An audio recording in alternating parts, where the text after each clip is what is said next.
Parean eta Kera elkartekoekin izanen gara gaur, emakumeak kirolera batzeko dituzten proiektuen inguruan solasean. Alde batetik eskuliburu bat, atera du Parean elkarteak, emakumeak eta neskak kirolera animatzeko, bertzetik emakumeok zas programarekin ere aintzinera segitzen dute Parean eta Kera elkartekoek. Beraz, horren inguruan arituko gara, Ainara López eta Ane Toledorekin. Kaixo, bikote, zer moduz? Kaixo, ondo. Bai. Bueno, aipatu dugu, zuen proiektuekin aintzinera segitzen duzuela, gu kirolaz arituko gara zehazki eta emakumeak kirolera batzeko proiektuekin aintzinera segitzen duzuela aipatu dugu, alde batetik Parean elkartekoek, errandakoa eskuliburu bat atera duzue, pixka bat emakumeak eta neska gazteak ere animatzeko eta kirolera batzeko, eta bueno, Irunen dagoen eskaintza ere azaleratzeko, beraientzat. Bai, hori da, azkenean barne bildu nahi izan dugu ez gainerak bakarri gure lana, baizik eta Irungo klubekin ere egindako elkarlana eta eskaintza badago, baina askotan ez da ezagutzen, eta orduan, egin dugu ariketa hori, jende guztian eskutan izan dezaken, emakumeak eta neskak bereziki, beraiek gonbidatzera kirola egitera.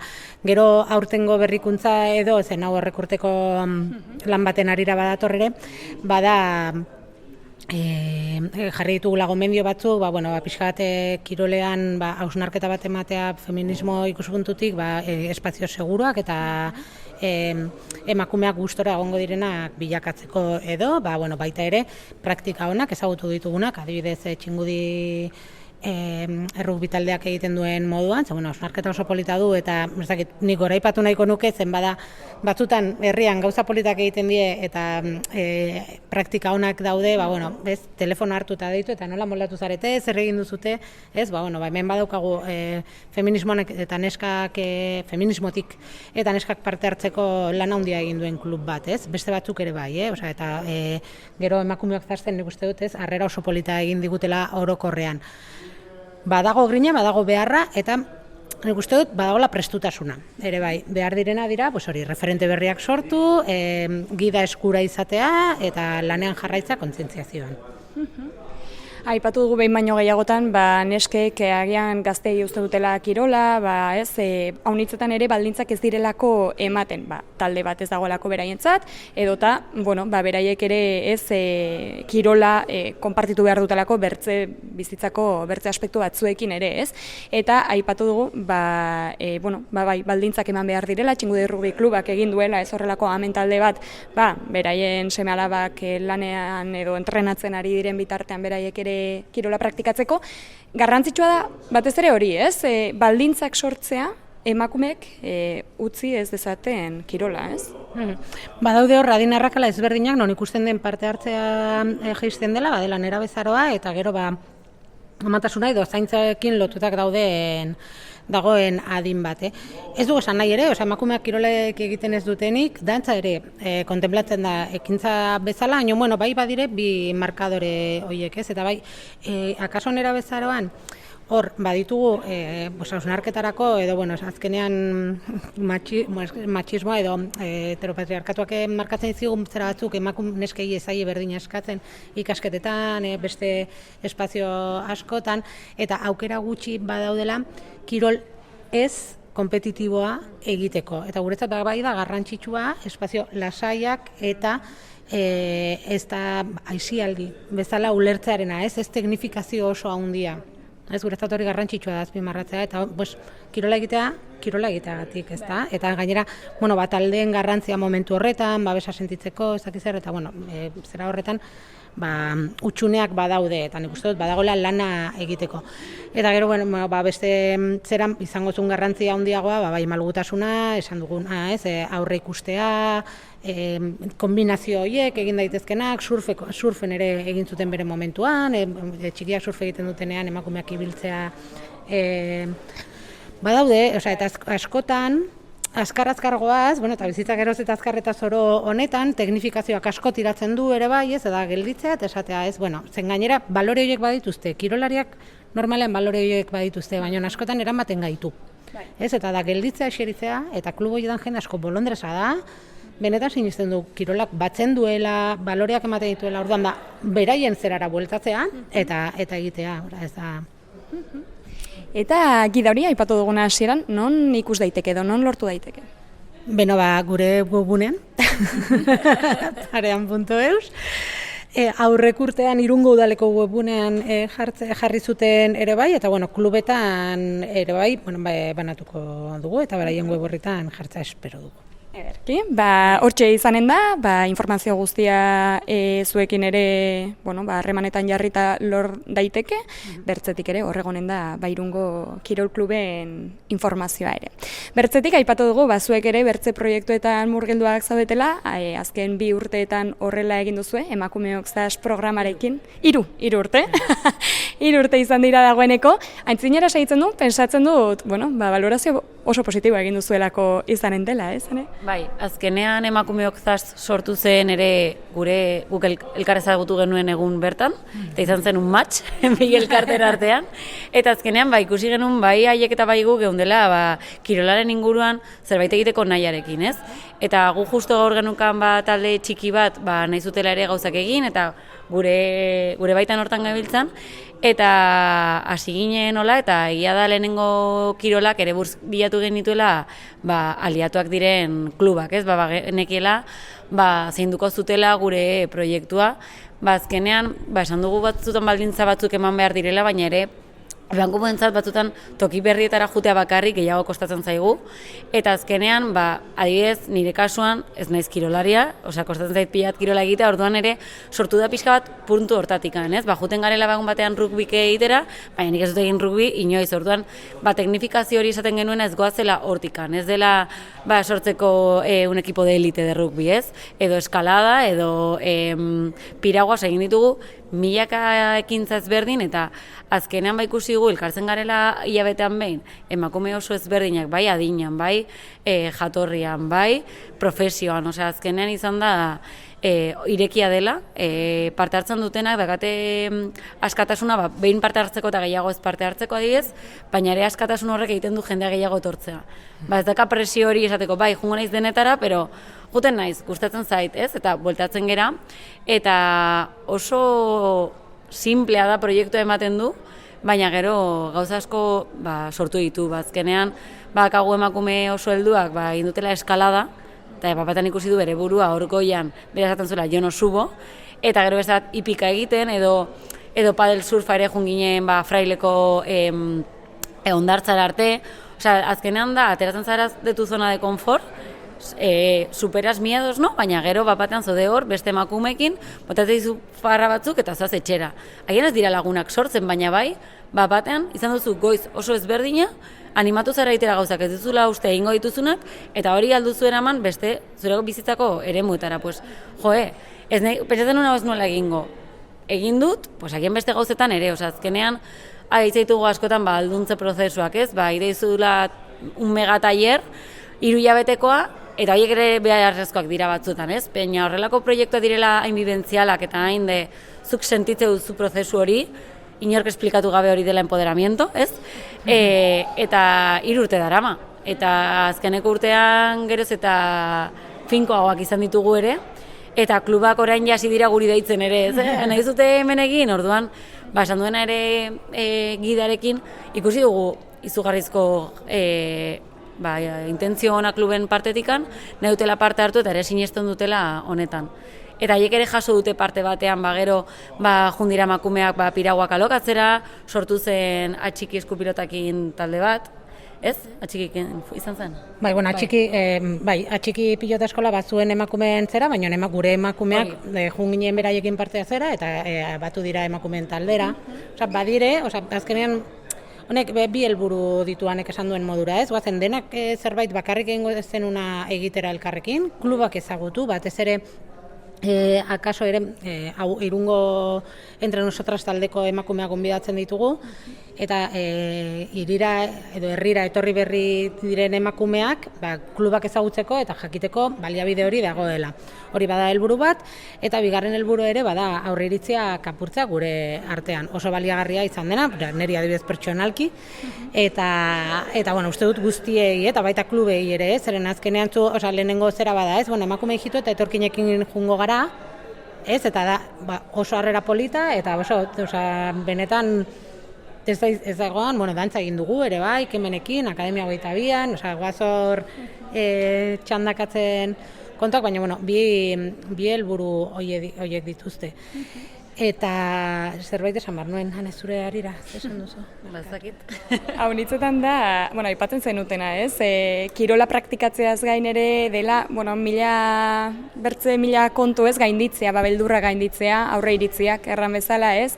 Alduntzea, praktikara eramatea, ez? Orduan, pentsatzen dut gauza honitz ikasi izanen dituzuela tartean, eta kirola aitzakia bertzerik ez dela, ez? Edo noski hori dela pixka bat helburuare bai, ez? Kirolera hurbiltzea eta baino azkenean bilakatzen da pixkat aitzakia, ez? Bertze gauza honitz egiteko eta horixe, kirola aitzakia duzuela, hori dena egiteko. Azkenean aitzaki eta aldi berean gainontzeko guztiak nola aberasten duen kirola ere, ez? Azkenean bi gauzak ez ditugu galdu, ez? Antolatzen dugunean proiektua urtez urte, egia da ez dituela aldaketa askorik izan urte batetik bestera. Orain bai saiatzen ari gara kontrolatzen gehiago zenbat emakume etorri diren, guk jakiteko ere ea nola goazen, baina hori da gehiago beti eskatzen dizkigutelako datuak ere, baina gure pertzepzioa ja ona zen. Azkenean ja bukatzen denean beti da urteko proiektua, hasten da normalean, aurten hasi zen urtarrilan, baina urtarrila otsailean, eta gero abendua arte izaten da normalean, eta ja bukatzen denean da, pero el año que viene hay, no? Orduan, beti jasotzen dugun feedbacka beti positiboa da. Orduan, guk uzten diguten bitartean jarraituko dugu honekin. Aipatuko dugu hilabetean behin elkartzen zaretela, ez? Eta kirol desberdinak probatzen dituzela, beti ere Irungo kirol klub baten eskutik edo laguntzarekin, ez? Nola erabakitzen duzu ez kirola egin? Edo pixkat besatzen dut parte hartze dutenek ere agian proposamenen bat egin izan dutela, edo ez? Bai. Hortxe ibiltzen geha oreka batean. Nik uste dut orokorrean denak dantza gehiago egingo zutela. Egingo genukela, igual. Zen egia da dantzak ere baduela, nik ezakit, musikaren magia edo eta oso giro polita sortzen dela. Eta da gehien gero elkartzen garen ekintzetan batzutan. Bikoteka eta badu magia pixka bat. Orduan, baina hori erresagoa da, normalean dantzera jutera askorentzat. Hori da, orduan saiatzen gara beste gauzak egiten ere. Eta hasiera batean zen gehiago, ze klubak bagenekien gure alde zeundela edo gu bezala pentsatzen dutela, baina gero ja jungera irekitzen, eta ia da haiek ere ikusi dutela nola funtzionatzen emakumeek zast, toki gehiagotan eritz egin dulako proiektuaren inguruan, eta gero batean bai daude esatutela, ni nahiko nuke egin ez dakiz zer, edo ni nahiko nuke egin ez dakiz zer. Gero kluben proposamenak, orduan badana asketa bat ere urtearen arabera, udan baita ditugu urako gehiago, gero ere ulertu behar da ere, igeriketa ere batzutan limitazioa dela baduelako pertsonak ez dakitenak igeri egiten, hortan ere saiakera bat egiten ari gara, aldizugun aurrera zerbait gehiago esan. Baina, orduan saiatzen gara hori kontuan edukitzen, eta ere, jakin da normalean nortzuk etortzen diren, haietan ere pentsatu, ez? Azkenean, hori, kirola, igeriketan arazo baldin badago, ditugu igeriketako 6 ekintza jarriko, ez? Hori da. Zen hori detektatu dugu, ez? Azkenean, igual Moldaviatik edo datozen emakumeak ez dituzte izan gure baliabide berdinak ikasi ahal izateko eta hor ikusi detektatu dugu behar bat. Eta hori neurtzen dugu pixa edukitzeko. Eta gero beti da ostiral batean, goizez 10:00 - 12:00. Ere, hor malgutasun hortan ere, ulertzen askok amak direla, aurrak utzi behar direla, eta azkenean gu moldatu haien gana eta ez haiek moldatzea gure proiektura. Eta gero, saiakera bat egin genuen arratsaldez ere jartzeko, baina hor, arazo handiena da klubak beraien talde propioak dituztela, ez daudela instalazioak ere egiteko, orduan, azkenean, badakigulako goizez, ordu horretan, emakume askok ezingo dutela jun. Eta beste saiakera egiten saiatu gara, baina momentuz ez da atera. Orduan, baina guzti hori, lehenengo urtetik bigarrenera, bigarrenetik hirugarrena gehiago, ere izan genuen buruan, baina, oraingoz ez ditugu medioak hori hola egiteko. Hori da, nik uste dut, eta hau da salatzeko modu batean, nik uste dut Irungo klubak egiten dutela, eta gu ere izan dezakegu, Irunen dagoen instalazio falta.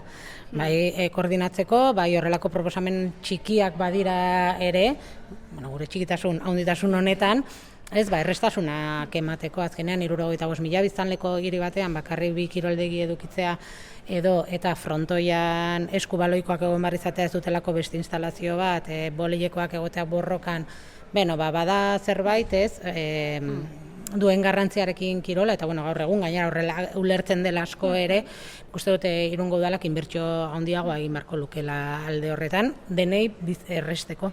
Bai, eta askotan guk ez garen ez klubak ere zailtasunak izaten ditugula, kirola arloan zerbait egiteko, beti berdintasuneko arlora bidaltzen gaituztelako, baina ere gure reklamazio pixka bat da kirol arloan berdintasunaren aldeko ekintzak egin behar direla.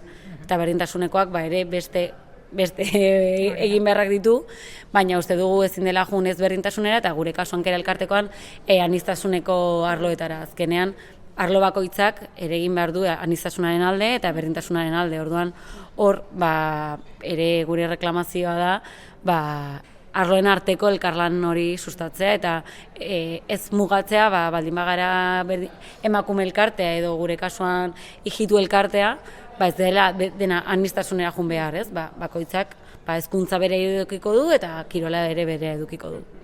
Azkenean aniztasuna eta berdintasuna, ez, errate baterako dena zeharkatzen duelako, ez, eta azkenean gai guztien horrela, ez. Askotan egiten ditugu horrelako diskurtso handiak, ez, dena zeharle horrezak izan, baina, praktikara eramatea paperean dagoena. Ez dugu gehiago eskatzen. Eta ez da zaila ez dara, Ederki, aipatu duzu ez, eta dagoeneko 3 urte daramatzazue honekin, eta geroz eta jende gehiago batu da, emakume gehiago batu dira zuekin proiektu hontara, aintzeinera segitzen duzu eta hori ere berri ona da. Nola, norbaitek orain izan baldin badu honen berri, edo norbait ez baldin bada orain arte animatu, eta nahi du zuekin parte hartu, nola egin daiteke? Edo nola elkartzen zarete hortziral batzuetan, edo abisatu behar da, edo nola jarri daiteke norbait harremanetan, proiektuan parte hartu nahi badu. Alde batetik handakagu Instagramen kontua, ez dakit oraintxe bertan oso aktualizatua dagoen, baina hortan gabiltza, baina hor dakazute mezua bidaltzen baldin bazute guri iristen zaigu, edo bestela, parean elkarteko kontaktuetan edo gureetan, alduzute galdetu. Egia da guk Instagramen saiatzen garela hilabetero deialdia igotzen, orduan horre ikusiko da, edo ere gure sareetan partekatze ditugu deialdiak. Normalean inskripzio bat jartzen dugu apuntatzeko, baina ikusten baldin baduzute proiektua eta etortzen zarete, ez dela arazorik egoten normalean. Inskripzioa berez, azkenean egia da gu ez dugula izan soberako ambizioa, gure helburua ez da jende pila bat egotea, gure helburua da dagoen jendea gustora egotea. Eta ez dugu nahi ere, gure helburua badelako nasteko ere gure artean.